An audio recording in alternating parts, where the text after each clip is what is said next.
Welcome to today's episode of The Growth Zone. I am Christian Bartsch. What is the core benefit of listening to this show? Business leaders in corporate and privately held companies gain insights into trends and strategies that provide them with a competitive advantage in the marketplace. Each episode focuses on areas such as marketing, sales, innovation, or funding that is absolutely critical to the growth of companies, whether they are startups or corporate global players.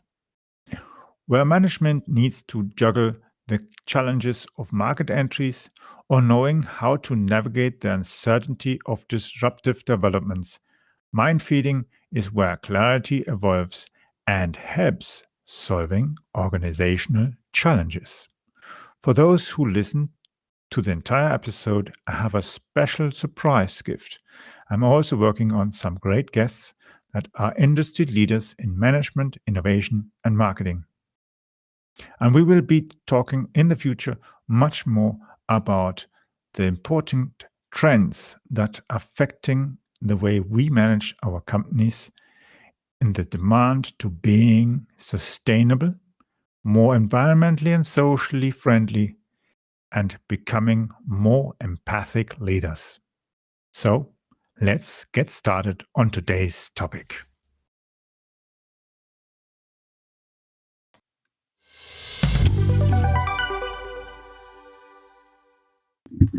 What gets you to learn? So, people want to learn new skills, but they need a good reason. Let's consider these things. So, if you are wanting to start a new career or you're wanting to get people to learn new things, and that, of course, you want them to have a reason to do that. Otherwise, why should they? Yeah. So, for instance, when you look at what schools teach nowadays, or used to teach before as well, not everything is really relevant to us. I mean, relevant to us as parents, relevant to us as a person who's using it, or relevant as well to our children who are maybe not going to really need that kind of information.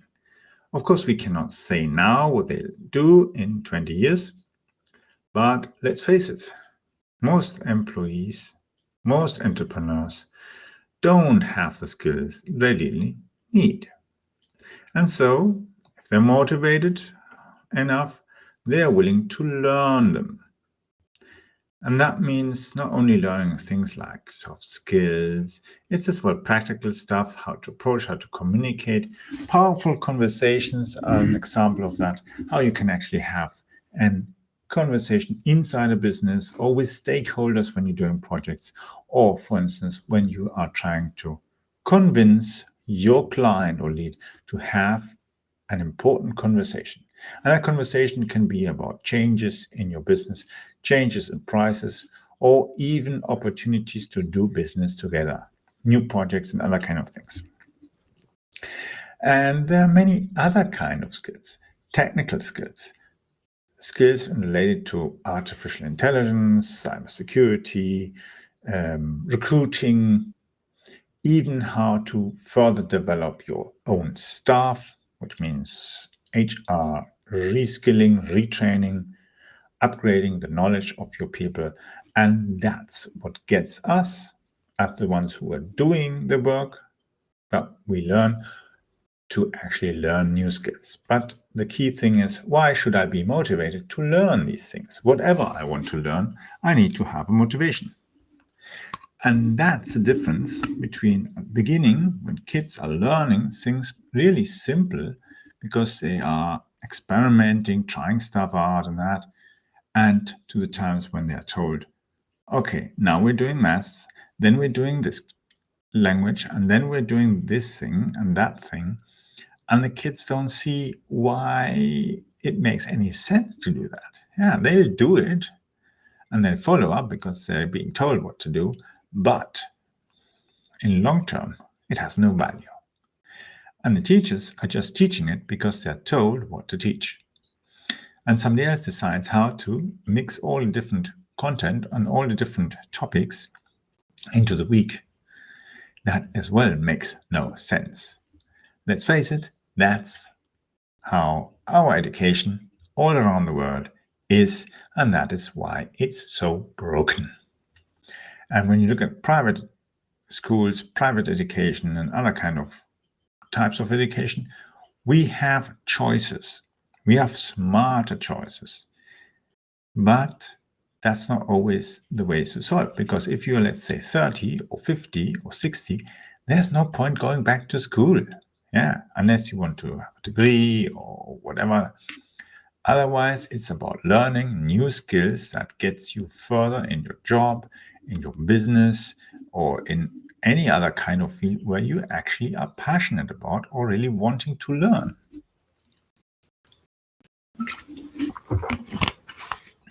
Look, for instance, at a cat. What does a cat? A cat is at the beginning a kitten, and its instinct tells it to learn how to catch a mouse, how to defend themselves, and so on. And if they are in a group, these kittens, they'll play about and learn skills. They learn them by playing, by simulating real life. And then doing all sorts of stuff, but not actually intentionally hurting each other. And that's the key thing. We look at how we educate humans. We educate them in a very poor manner. Now, consider it, you have a staff, a group of people who you want to reskill. You want to give them new skills, you want to train them and that.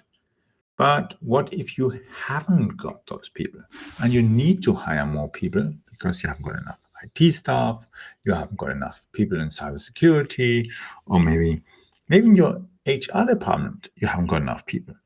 And you're having a big challenge to actually attract talents. You aren't able to get people, and you're starting to say, well, we are just a far too small company. All that is big. So what's the point? There's a limit. No, this is the limited belief that we are taught in school, or even worse, at university, where they teach even the business people there's this market share, this market is a cake, and we get a piece of cake. And if you are unlucky, your piece of cake is smaller, smaller, smaller, until you don't even know what the flavor is, because it's so small, it's just crumbs. Now, the market isn't a piece of cake or an entire cake. It's actually a sphere. And in this sphere, we have businesses, we have consumers, we have governments, ministries, and all sorts of organizations and people and individuals who want to do business. They have needs, they have desires, and all these things, and they want to do something. People want to buy products, people want to buy services, companies need services and other kind of things. And companies even want to do partnerships with each other. And that's the thing where we then actually have to realize the market is not limited. We're just being told the whole time it is limited. And that's why it's a very convenient excuse to say, well, there's no point in doing marketing, no point in doing advertising, no point even on hiring new people, developing new products and services, because we're just too small anyway. Or in some countries, they say, well, all innovation comes now anyway from the US or from China.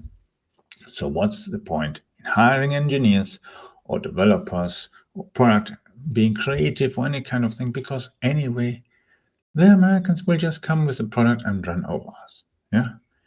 Even in Canada, you can see these things happening. And what's the point? No, it's not what's the point. It's just stop thinking in that limited way and do something different, which means reallocating your thoughts and saying, hey, I have an idea. Let's think it out and try to make it into a business. And maybe you have an idea, somebody else has an idea, and you start connecting them. And there you suddenly notice, oh, okay, so we have this idea. With these two parts, we connect them. We have to figure out how we can build it. Who do we need to build it? So we need kind of people who are not only talented, but they have the right personality to become part of our team. And that's the core thing. It doesn't matter if someone has a master's degree, a bachelor, or PhD, or professor title, or whatever kind of titles, certifications, and so on. It doesn't matter. Even if they haven't got any university education, they can be a valuable contribution to our business, to our new product, to our services. We can even learn skills from people who don't even have a university degree or even a proper school education. They might have skills that we don't have. Just simply look, for instance, at hackers. Hackers have a lot of skills in hacking their way into organizations, and many of those don't even have a proper education. They haven't got a business degree, they haven't got an IT degree, or they haven't even studied maybe artificial intelligence or cybersecurity or IT security management, or even haven't got any kind of certifications from all the big names, whether it's Alibaba, Amazon, Microsoft, Oracle, Cisco. It doesn't matter. They get insight into a company. Whilst on the other side of the fence, all your studied people, your educated people are trying to defend and unable actually to defend your organization. Then you must really ask the question, are we missing out on some kind of knowledge? Well, looks like it. Because if you had the knowledge, because you seem to be hiring all sorts of people, you wouldn't have that problem. And the reality is, you haven't got the knowledge, you haven't educated your staff, you haven't equipped them as well with the right software and hardware. And the thing is, some of the special tools that are used in cybersecurity or in artificial intelligence and so on, not everything is open source, not everything is available on the open market. Yeah.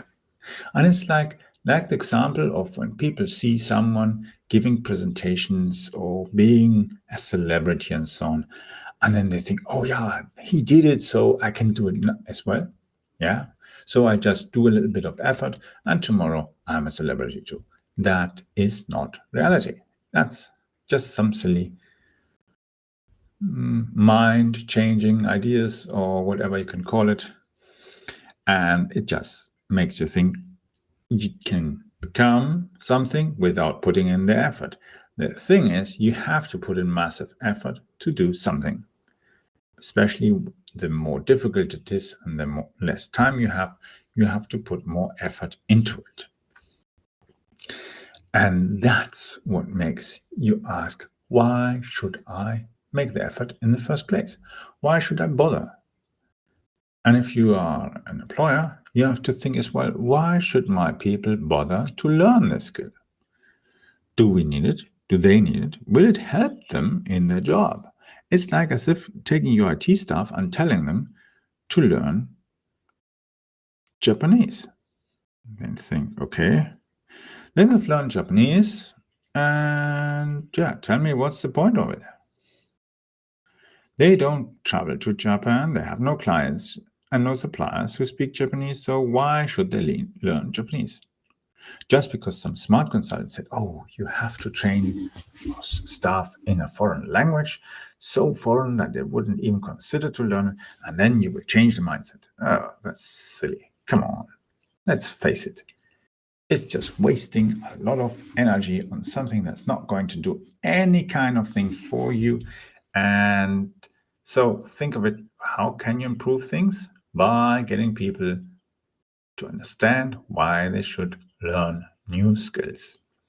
In the next episodes, we'll be discussing similar topics just from a different angle and looking at other opportunities on how to grow your business, how to grow your career, and even maybe suggest your friends how to maybe do things differently.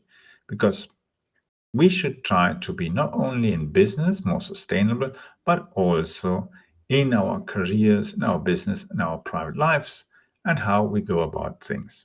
So I hope you enjoyed this episode and see you soon.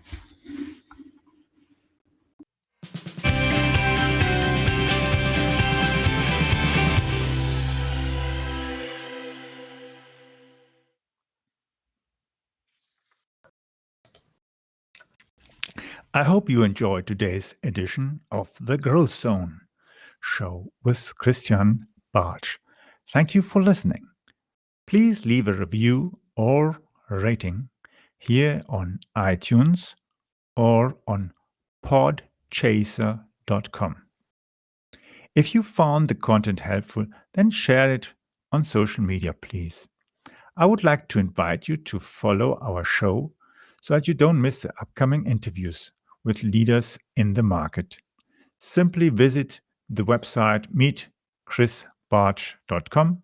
I will be adding the link into the description of this episode so that you just need to click on that link. On my website, you will also find the links to free templates.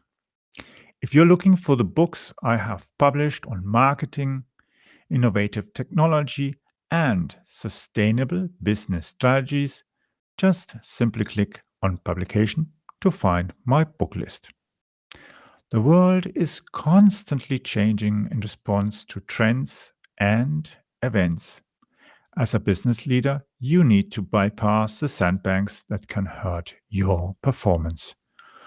For those of you who are signing up to follow the show, I have reserved a few copies of my ultimate guide on content marketing and an ESG compliant cheat sheet.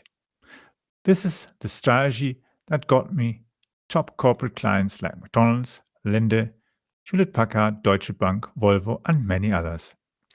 That strategy has been working for over 10 years and also got me contacts with police, transport authorities, military, and several universities, and even leading research institutes. For sure, it also worked wonders as it got me many small, medium-sized enterprises and international clients around the world. The link to sign up to our free broadcasting service and the guide is at meetchrisbartsch.com. That will give you access to the most recent versions of my ultimate guide on content marketing. You can follow me on Twitter by using the Twitter handle capbartsch. It's spelled CAPBARTSCH. Yes, that is CAP Bartsch, or spelled Charlie Alpha Papa Bravo Alpha Romeo Tango Sierra Charlie Hotel.